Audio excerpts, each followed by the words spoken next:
placer saludarles en esta hora.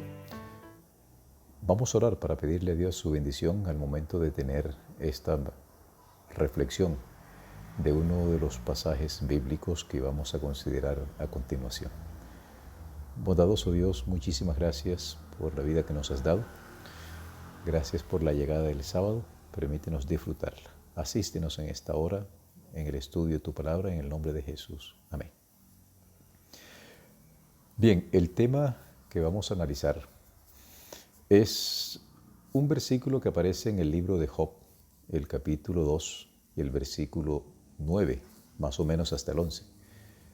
No es que se trate de un versículo cuyo contexto sea difícil de entender, más bien es la expresión en sí misma. En el capítulo 2 nosotros vamos a encontrar que la esposa de Job dice: ¿aún retienes tu integridad? Maldice a Dios y muérete.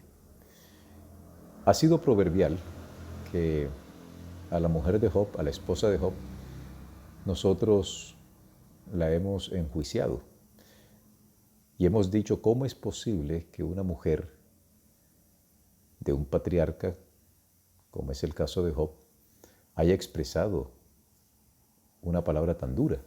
Maldice a Dios y muérete.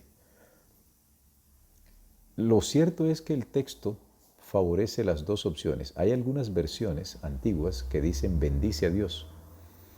Otra, como la Reina Valera 1960, 1995 y otras contemporáneas, simplemente dicen maldice a Dios. Job le responde: como cualquier mujer insensata o fatua has hablado. ¿Acaso no recibiremos de Dios el mal? ¿Acaso vamos a recibir solo el bien? ¿Qué hay detrás de esta expresión que tuvo la esposa de Job? En primer lugar, es bueno que partamos de algo. Para nosotros que estamos separados culturalmente y espacialmente, temporalmente, por muchos años, es fácil enjuiciar a la esposa de Job. Sin embargo, quisiera llamarles la atención a lo siguiente. Ubícate tú en el contexto en el cual esa mujer está viviendo. En menos de una hora y posiblemente en menos de algunos minutos, todo cuanto ella tenía se derrumbó. Recuerda que comenzaron a llegar los primeros siervos para decir: nos pasó esto, el ganado, las ovejas, los bueyes, las asnas, tus cultivos, todo. Hasta allí, todo estaba bien. Cuando de repente llega la última noticia que dice: Job, tus hijos estaban en la casa del primogénito celebrando el cumpleaños de él. Y un viento golpeó la casa y la destruyó. Y no solamente la destruyó, mató a todos tus hijos. Ponte tú a pensar, ¿qué harías tú? No estoy hablando al papá, estoy hablando a la mamá, a la mujer que me escucha, que me escucha esto y que es mamá. ¿Tú qué sentirías al saber de que pierdes todas tus posesiones y sobre todo pierdes a tus hijos en un solo día? ¿Tú qué sentirías? ¿Tendrías motivos para dudar del Dios? ¿Tendrías motivo para que tu fe flaqueara? Puedes estar segura que sí. Si a nosotros muchas veces, cuando nos echan del trabajo, cuando nos pasa algo, nuestra fe tambalea y no nos han tocado directamente algo tan serio como es la muerte de los hijos, nosotros flaqueamos. ¿Cuánto más esa mujer? Ahora, hasta allí todo va relativamente tranquilo. Ella no expresa nada. La expresión de ella surge después que Satanás ataca a Job y bajo el permiso divino toca a Job y lo enferma con una dermatitis que no sabemos la naturaleza. Tal era el desespero de Job que dice la Biblia que Job se rascaba con una teja. Lo cierto es que esa mujer había perdido todas sus posesiones, había perdido a sus hijos, pero le quedaba el único soporte, su esposo, Job. No olvidemos que ya Dios ha identificado a Job como un hombre justo, recto, temeroso de Dios y apartado del mal. Lo cual significa que para la esposa de Job, Job era un hombre perfecto, era un hombre bueno. Por lo menos contaba con él. Cuando de repente lo ve en ese estado, una afección de piel que no se sabía de qué era y fue repentino. No fue un proceso de enfermedad, fue algo repentino. Y al ver al último bastión que le quedaba, al último soporte que ella tenía en esta tierra, su fe se desmoronó al punto que dice, maldice a Dios y muérete. ¿Qué hay detrás de esta expresión maldice a Dios? Si usted se dirige al libro de Levítico, el capítulo 24, y lee el versículo 16, va a encontrar que en ese texto hay una declaración que dice, el que maldiga a Dios irremisiblemente morirá. El pueblo lo matará apedreado, lo lapidará. Es evidente que la esposa de Job tenía conocimiento de eso. No olvidemos que si bien es cierto el libro de Job fue escrito primero antes que los otros libros del Pentateuco, la tradición oral que se iba dando de generación en generación tenía eso. El que maldiga a Dios muere irremisiblemente.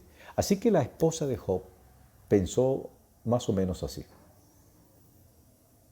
Mira, Job, tú eres un hombre bueno, justo, temeroso, recto, apartado del mal.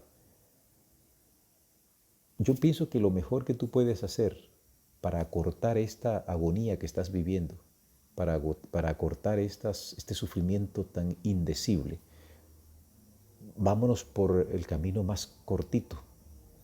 Yo no quiero verte sufrir. Ya yo perdí a mis hijos, hemos perdido todo. Ahora te estoy viendo perder a ti y estoy viendo cómo tú estás sufriendo. Yo no quiero más eso. Cortemos por derecho. Maldice a Dios y un rayo te fulmine inmediatamente.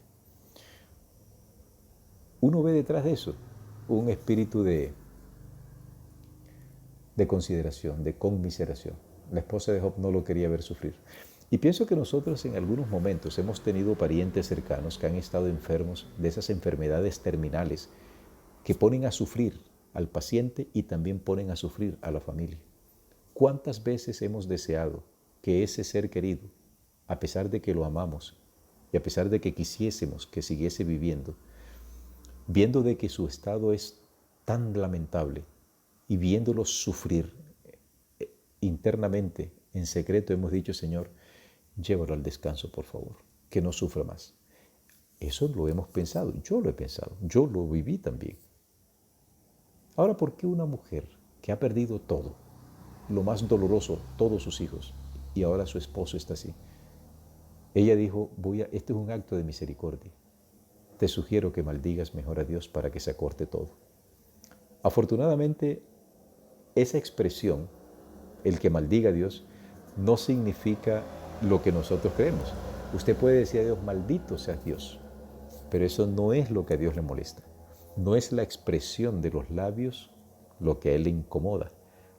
Maldecir a Dios significa que la persona se ha alejado completamente de Dios, lo que significa el pecado contra el Espíritu Santo. Cuando una persona peca contra el Espíritu Santo, su existencia es inútil. Así que en ese marco, la esposa de Job lo está entendiendo. No porque Job hubiese pecado contra el Espíritu Santo, sino porque ella pensaba que si se pronunciaba la expresión maldice a Dios, ya vendría el juicio inmediato contra Job. Dios no le prestó atención. Y la evidencia salta a la vista de que al finalizar la historia del libro de Job, encontramos que Job tuvo 3 hijas hermosas y 7 hijos varones, 10 hijos en total. Yo te pregunto, ¿con quién tuvo Job esos hijos? Si el texto bíblico dice que, y después de estas cosas, vivió Job 130 y tantos años, ¿con quién tuvo Job esos hijos? Lo más seguro es que los tuvo con esa esposa, que en un momento dado expresó eso deseándole el bien a su esposo. No enjuiciemos a la mujer de Job. Es muy fácil enjuiciar a alguien sin haber experimentado el dolor que esa persona está experimentando. Por eso el apóstol Pablo, siglos después, va a decir, llorad, Jesús antes que Pablo, llorad con los que lloran. Pablo también va a decir lo mismo. Aquellas personas que están llorando, aquellas personas que están sufriendo, cuando nosotros no hemos pasado por esa situación, es fácil enjuiciarlos y pudiésemos decir, por algo será. Pero no es así, hermanos. No nos olvidemos que estamos en un conflicto. Ese texto debe ser entendido desde mi perspectiva de esa manera, porque no hay otra opción. En primer lugar, porque Dios es un Dios de amor. Y Dios sabía que no solamente el que estaba siendo probado era Job, también la esposa fue probada. Y en algunos momentos nuestra fe falla. Elías falló su fe, Pedro falló, incluso el apóstol Pablo también falló. ¿Por qué la mujer de Job no podía fallar en un momento dado? Y sin embargo, Dios restituyó a Elías, se lo llevó para el cielo. Dios restituyó a Pedro. Dios restituyó a Pablo. Y Dios te restituye también a ti, aunque muchas veces nuestra fe también flaquee. Por eso, demos el beneficio de la duda de que esta mujer era una mujer buena y que ese texto y esa palabra que dice maldice a Dios no es para que nosotros la llevemos al cadalso y la fusilemos pensando que era una mujer mala. Nosotros también podemos tener incluso en nuestros hogares esposas que en algún momento de dificultad te habrán dicho cosas a ti duras, o tú mismo habrás dicho cosas duras y tu fe ha flaqueado. Que Dios te bendiga y permita que la luz del Evangelio y la luz del Espíritu Santo nos ayude a entender no solamente este texto, sino otros pasajes que a veces son controversiales y tienden a generar algún tipo de discordia en nosotros y unas malas interpretaciones. Que Dios te bendiga y un feliz año.